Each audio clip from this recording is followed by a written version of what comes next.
Hey everyone, this is Paul Gale from paulgalenetwork.com, and thank you for joining me today for video game news. It is December 22nd, 2020, and these are the top stories of the day. Before I begin, though, I will say there's a lot of cool stuff to talk about, so I'm personally really excited over the amount that I get to share today.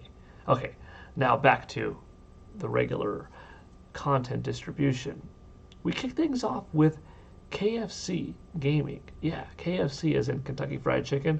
You know, earlier this year they teased that something's coming from them that's video game related. What was it going to be? Well, here we have a 1 minute long trailer, so let me just hop right in and show you. There's a reason mankind didn't peak with the discovery of fire or the invention of the wheel. It's a feeling inside all of us that compels us to go further, reach higher, and dream of ways to achieve the unachievable. When the odds are stacked against us and it seems like the entire world wants to tell us no, that's not possible. Surely that can't be done. And we look up to the stars and say, just watch me. Because we know that rules are made to be broken. We know that dreams are made to be followed, that the impossible is made to be possible, and that gaming consoles are made to evolve. Welcome to the next level in gaming innovation, the KFConsole. The KFConsole. Power your hunger. What do you make of it? Is it an ultimate meme taken seriously, thus winning Best Meme of 2020? Is it legit? What is it? Well, let me take you over to KFC.com. This is specifically landing.coolermaster.com/KFCconsole. And here is the KFC console. It's a pretty slick looking black bucket with some red KFC on it, some lines, power button. Introducing the KFConsole. Power your hunger. The KFConsole has arrived, forged from the fires of the KFC ovens and built by Cooler Master from the ground up. There has never been a tastier way to experience the latest titles in stunning 4K 240 frames per second. World first built-in chicken chamber. Never risk letting your chicken go cold again thanks to the patented chicken chamber. Utilizing the system's natural heat and airflow system, you can now focus on your gameplay and enjoy hot, crispy chicken between rounds. Built and designed by Cooler Master. At Cooler Master, we are wired different. See outside of the box and go beyond to deliver cutting-edge performance with a touch of class. Our expert mod team, led by the legendary Swedish craftsman Timeplay, set about building this awesome beast, and boy did he deliver. Here you can see the inside of the KFConsole. Only the best. Housed in a custom Cooler Master NC100 chassis, we needed something small but mighty, and that's just what we got. At the heart of this beast of a machine is the Intel Nuke 9 extreme compute element, keeping space down and driving performance that mere mortals could only dream of. And we got a pretty nice Core i9 9th Gen Intel chip. Cool. Never run out of space for games. Unleashing the performance PCIe NVMe speeds that are 6 times faster, booting games up in seconds and instantly access data while loading games. We're taking your data to the next level of performance, reliability, and efficiency with 2 Seagate Barracuda 1TB SSDs. Here we got the Barracuda. It's VR ready. Get on your feet and enjoy the world of virtual reality while the smell of fresh chicken captures your senses. Ray tracing. Rays of light individually simulated, creating true-to-life shadows and reflections that will immerse you in selected games more than ever before. 240 frames per second with up to 240 hertz output. Enjoy smooth and fluid high frame rate gameplay at up to 240 frames per second for all games, with support for 240 hertz output on 4K displays. 4K TV gaming. Enjoy your favorite games in finger-clicking good 4K quality on supported devices. Power your hunger. And you can see who they teamed up with. You got KFC Gaming, Cooler Master Intel, Asus in charge of Incredible, and Seagate all on board. All a part of the Cooler Master Technology Inc. What do you think? This is funny. Right down to those metallic, shiny rectangles that have been popping up around the world, which they showed off in this trailer. I don't know what quite to think of KFC and their approach here, but you know what? It's funny. It's in good humor. If by some chance the KFConsole comes out and you could power up your chicken, eat, and game at the same time, where other games consoles are worried about overheating, this has got some awesome Cool Master technology that keeps the system cool while cranking up the heat to cook the chicken. Hey, KFC has just done what Nintendo, Sony, Sega, Microsoft couldn't do. Create a console that is capable of cooking chicken and playing games while not overheating in a bad way. Pretty wild. That's how we start off today's video game news segment. Pretty funny. I don't know. Y'all have to let me know what you think of this tweet and their coolermaster.com page to follow up on. Moving on in more normal video game news, Daniel Ahmad on Twitter announced that CD Projekt Red says that it has sold 13 million copies of Cyberpunk 2077 through digital and physical distribution channels as of December 20th. That's just 2 days ago. This number factors in refunds processed by this point at both retail and digital. That's huge, because the game, as we know before from CD Projekt Red, had received 8 million pre-orders prior to launch. That's a big number. You're talking over $500 million to CD Projekt Red. Very solid. The game hasn't been out long, but in those coming several days, it didn't take long for people to vocally complain and want answers and want refunds and demand all of this. And, with these refunds going in place and, Sony taking the game down from their PSN store, but, physical copies still being sold at retailers and whatnot, the game has managed to still sell another 5 million copies. Now, it's interesting to think just how many truly sold before taking into consideration how many were returned, granted by Xbox, by PlayStation, by, your Best Buy, Amazon, GameStop, Walmart, Target, and so forth. I'm curious. Now, personally, I bought the game on Xbox One, but I intended to, and I have been playing it on my Xbox Series X with no problems. And it's a great game. Like, I'm having a lot of fun with it. It's got some pretty intense moments, and I'm enjoying the story, the voice acting, the gunplay, despite it not being a typical first-person shooter, is still solid. And yeah, not many complaints. It's fun. I do wish the text size was bigger in certain parts, because I am playing on a TV and I'm not sitting, particularly close. Nor is my TV small. It is a 65-inch, LG CX OLED TV, so it's big enough to have solid sized text, but the text is kind of small. Small gripe, not a gameplay function that's not solid, but overall, great game. But anyways, I wonder, the majority of people that got a broken version, playing it on the base Xbox or Xbox One S or the PS4,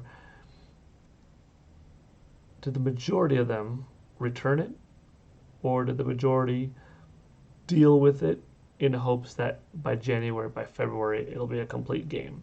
Thinking, I already bought it, the money's gone.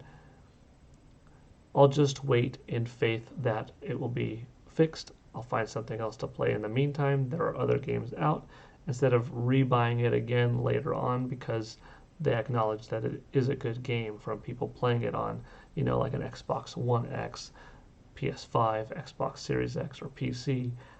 I'll get a similar experience, graphically less, performance-wise less, but I'll get a comparable experience of what I'm supposed to get on my base Xbox One or my base PS4 in a month or two, and I could handle that.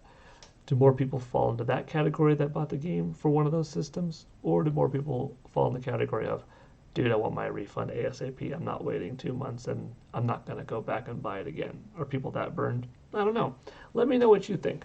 But regardless, 13 million at this point is really solid, as that number, means that the game is closing in on $1 billion, and that's nice. I feel bad for people on both ends.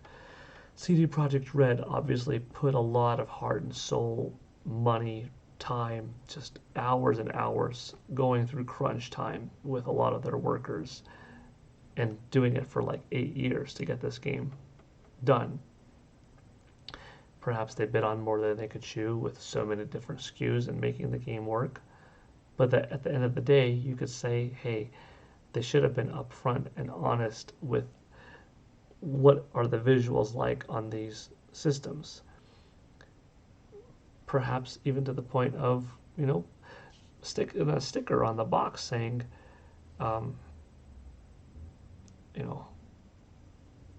gosh, how would they do it?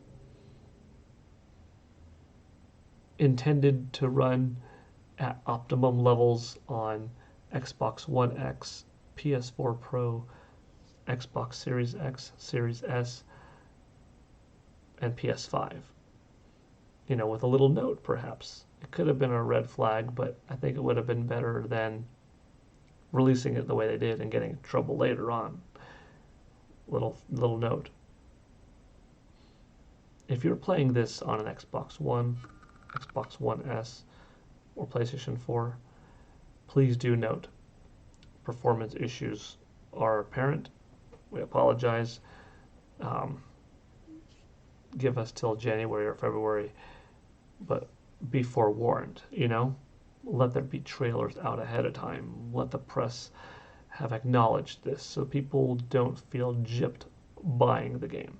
But I've already expressed that point before, because at the end of the day now, you have a company that kind of hid a little bit from the public, or a lot, I should say, and public that, feels pretty disappointed. Some people looking forward to the game for a long time.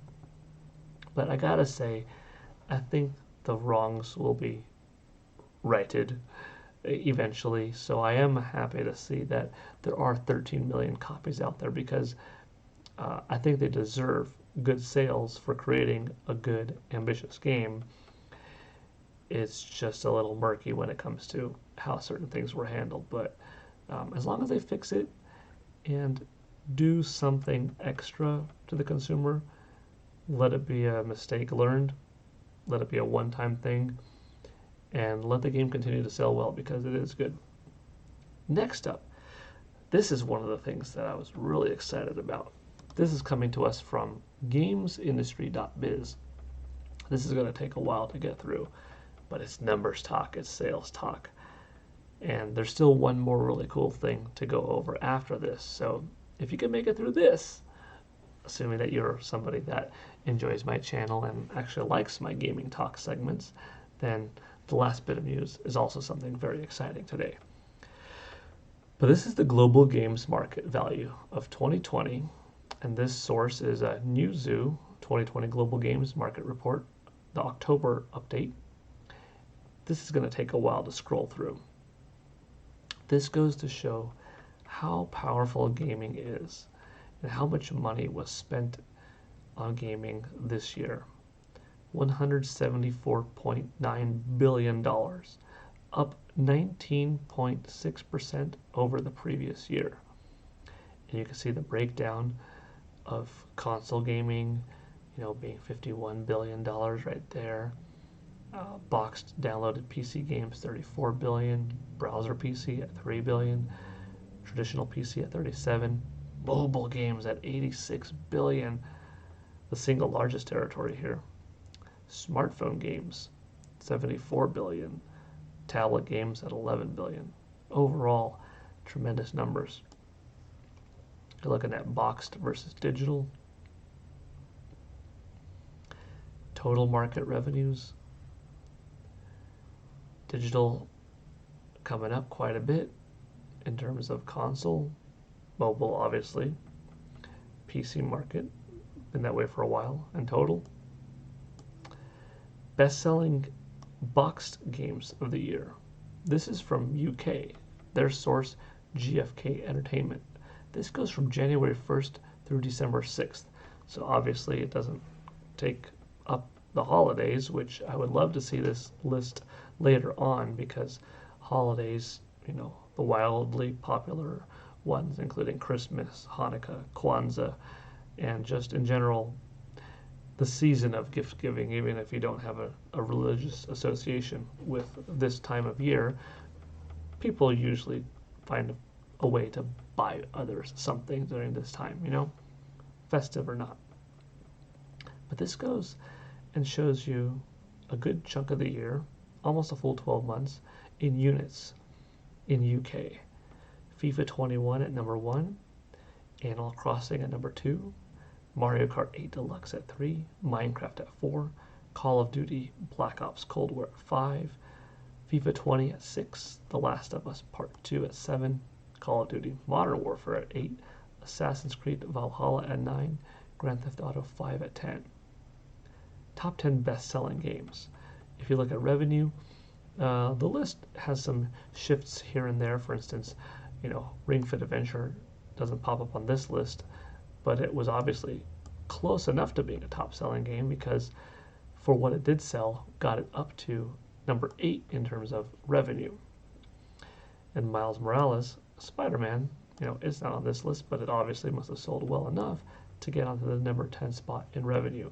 And that's because, that game, a lot of people bought the Ultimate Edition that had Miles Morales and the Spider-Man remastered on it. But pretty impressive, especially when you look at something like Animal Crossing, that was only released on one console, yet it's number 2. That's pretty big. FIFA 21 released on multiple. Mario Kart 8 Deluxe, in some ways almost more impressive than Animal Crossing, because that game came out in 2017. You're looking at a game that for the majority of 2020 was over 3 years old, right? And to be number 3, very impressive. Moving on.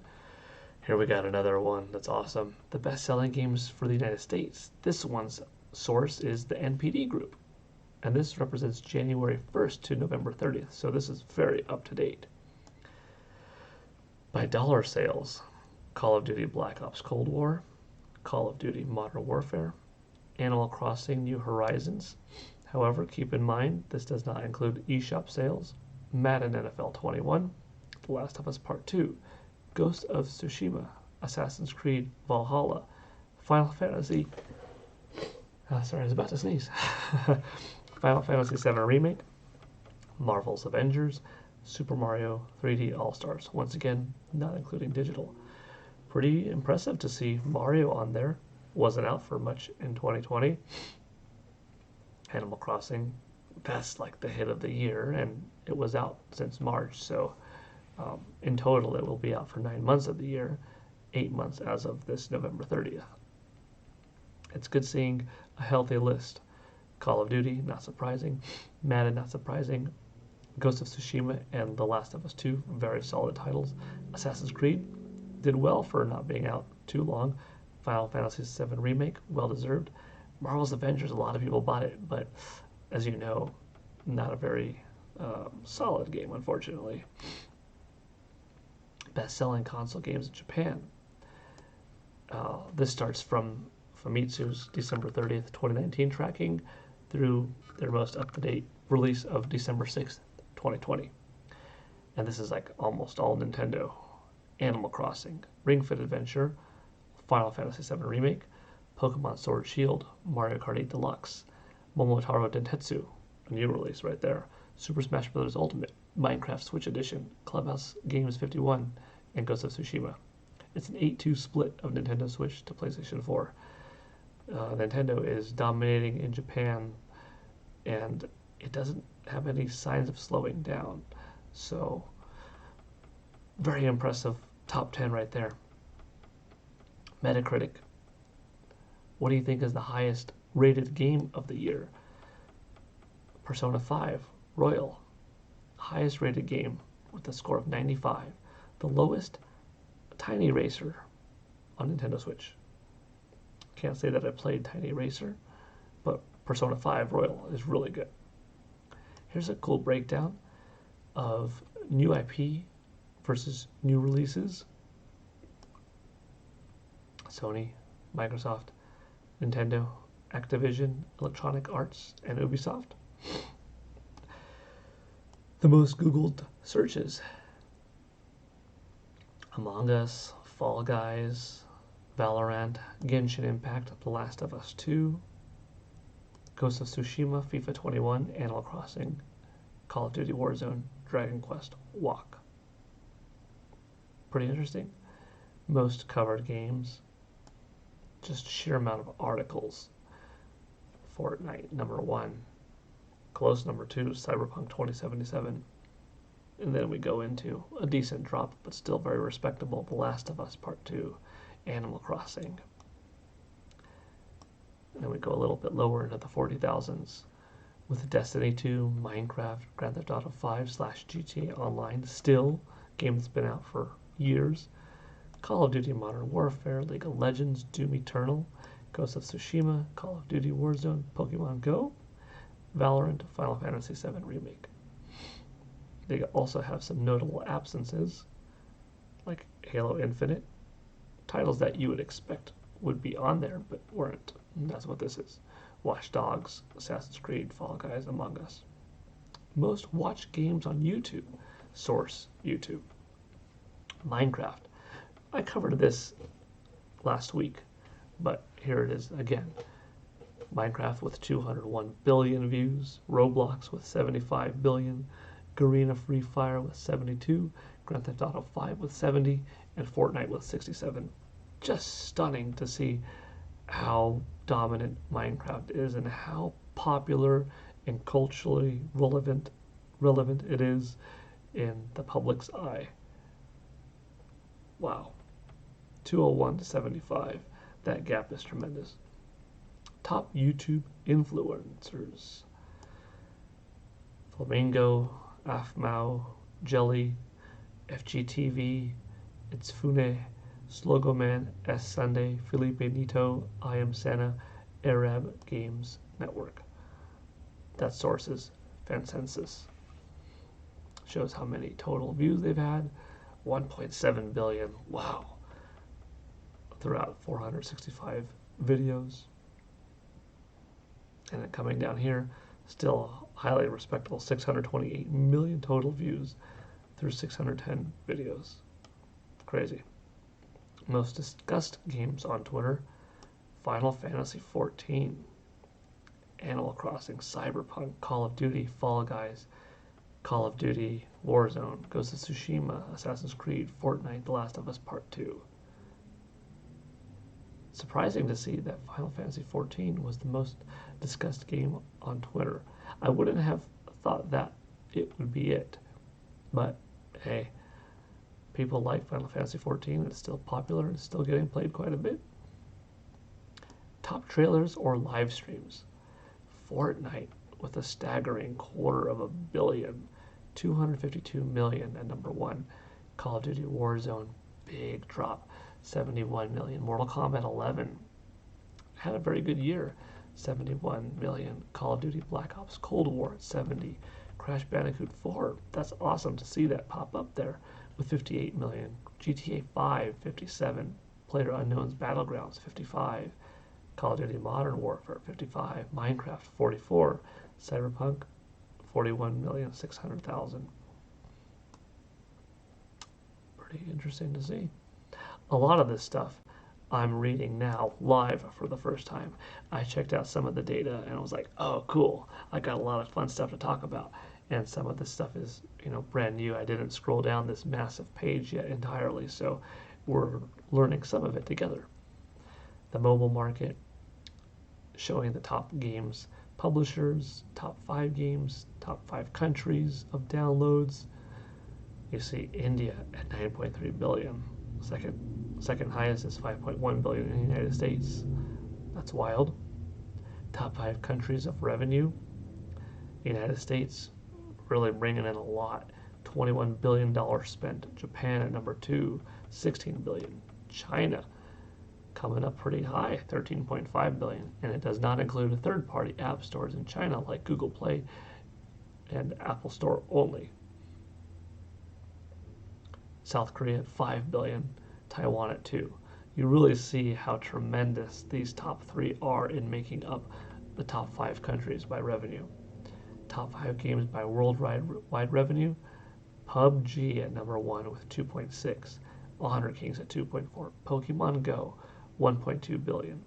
The title that came out in 2016 for Pokemon's 20th anniversary. Here it is 4 years later, still cranking in $1.2 billion.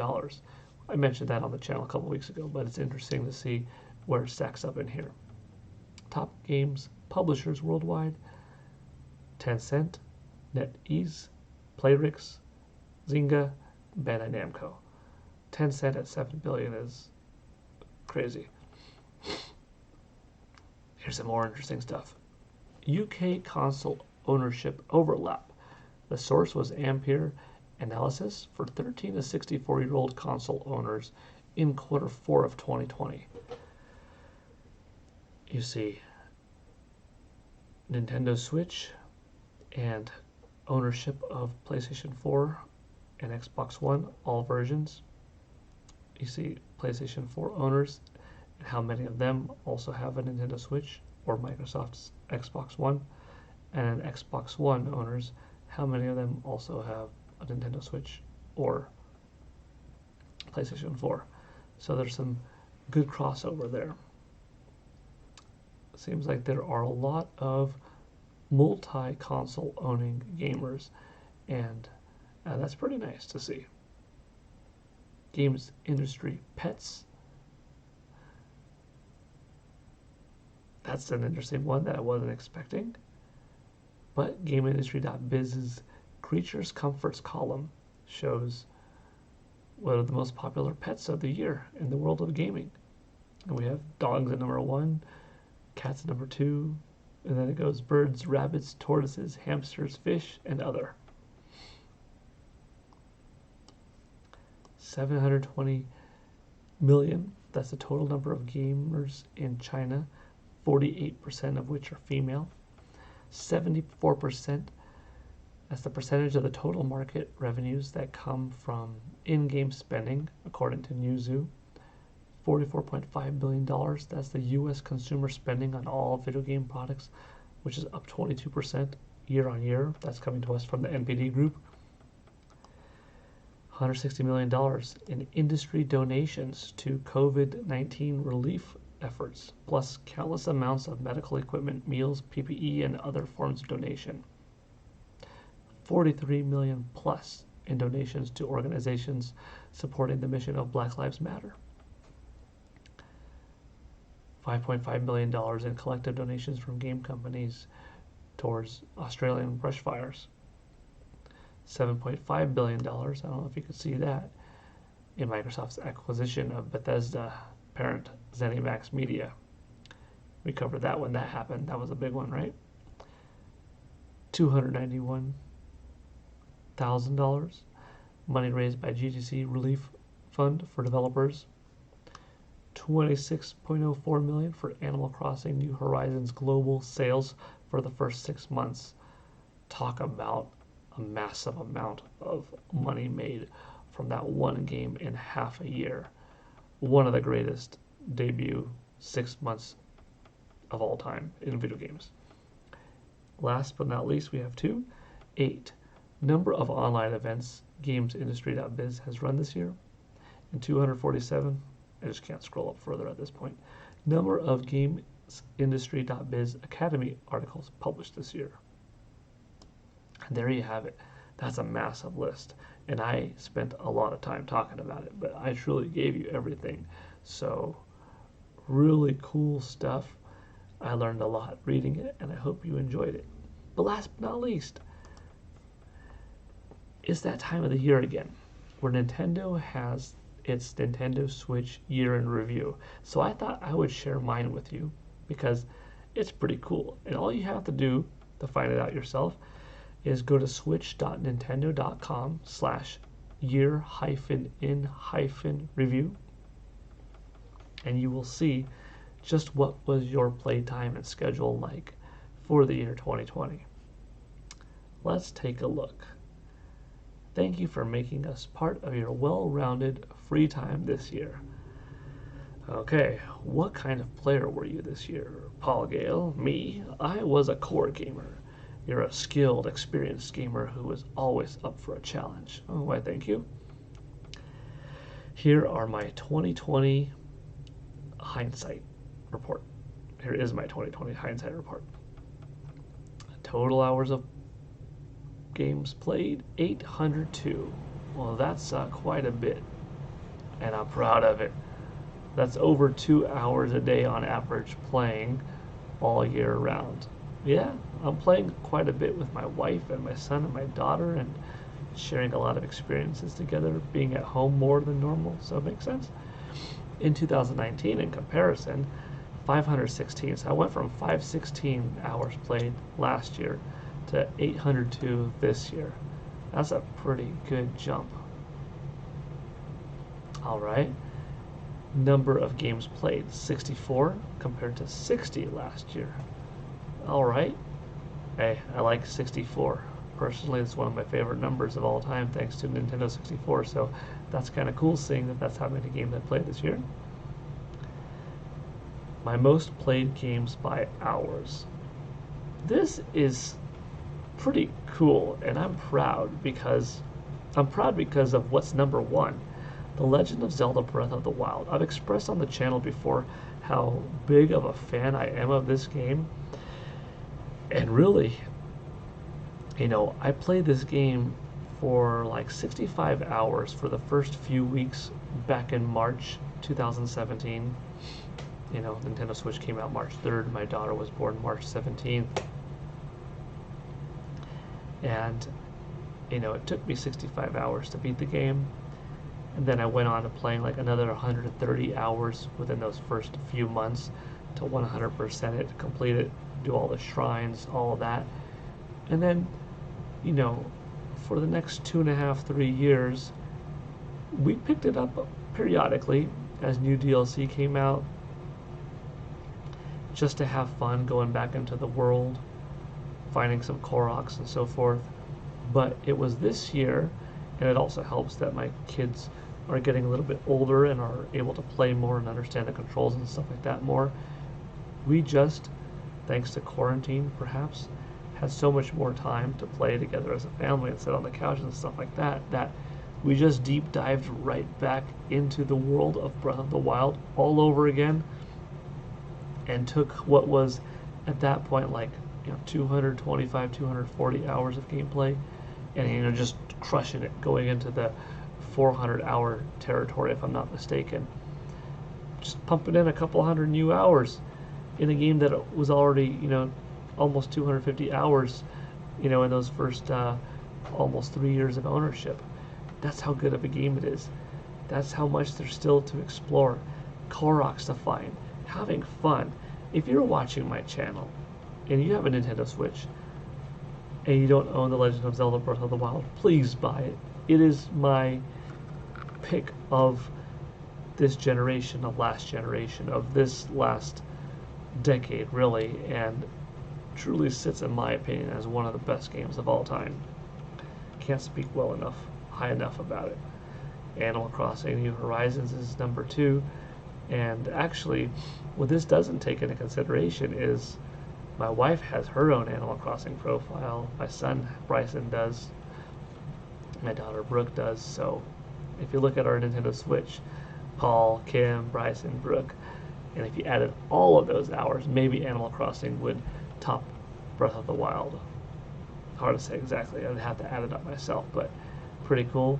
Super Mario Odyssey, another one that's, just fun to go back into, collecting Power Moons. We don't have all of the Power Moons, but I had quite several hundred, but just to get a few hundred more this year, just beautiful experience to go back in and play Mario.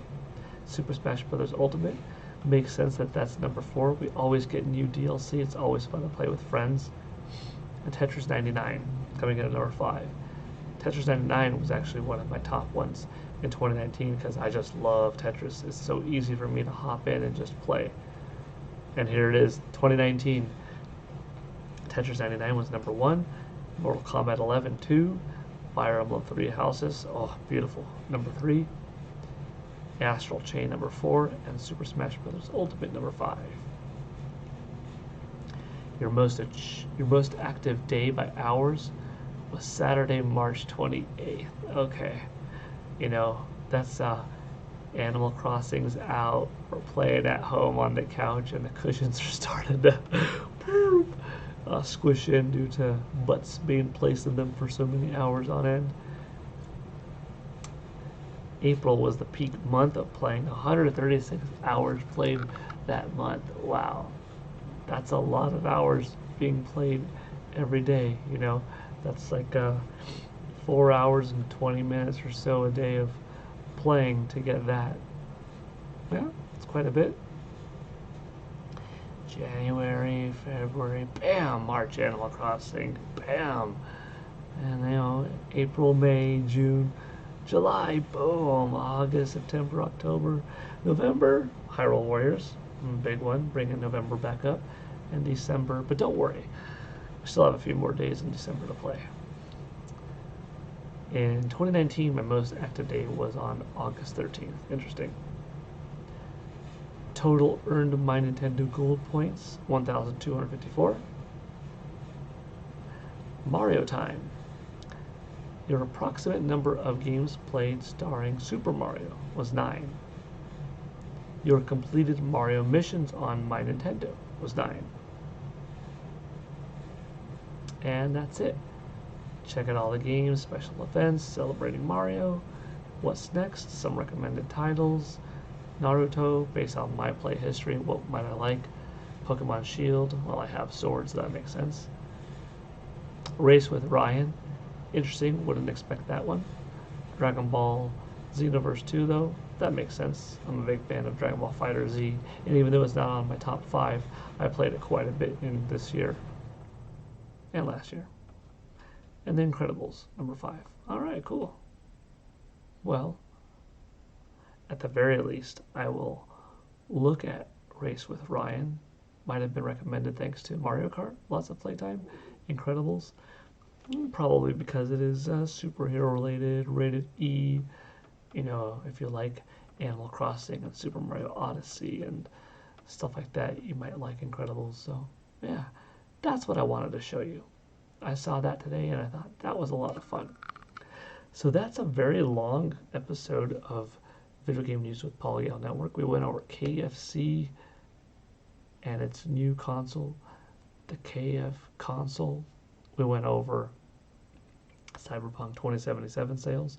We went over a huge chunk of sales talk and stats from all over the world. And we went over my own personal Nintendo Switch year in review.